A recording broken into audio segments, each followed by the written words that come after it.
Giandam sa Police Regional Office 12 ang case folder sa mga namatay atol sa gyera kontra droga sa nakalabayng administrasyon. Abli matud pa sila sa pagpahigayon og re-investigation sa mga high-profile killings, partikular na sa war on drugs. So far, if ever na i-open talaga yon, ready naman po tayo sa kung ano man ang mangyari. But sagutin lang natin kung ano yung mga gusto nilang malaman. Siyempre, ang una-una dyan, ginawa lang naman talaga natin yung ating mga trabaho. So kung may mga inquiry sila, siyempre may gusto lang silang alamin kung ano ang totoong mga nangyari. So open po tayo sa ganun.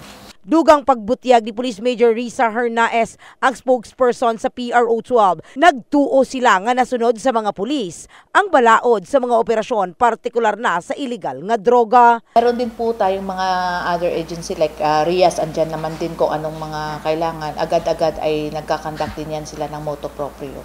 Sa ulahing datos nga gipagula sa PRO12 atong 2018 atol sa madugoong kampanya batog illegal nga droga, mukabat sa 270 katao nga gikaingon sa kapulisan nga dunay kalambigitan sa aktibidad sa illegal nga droga ang namatay.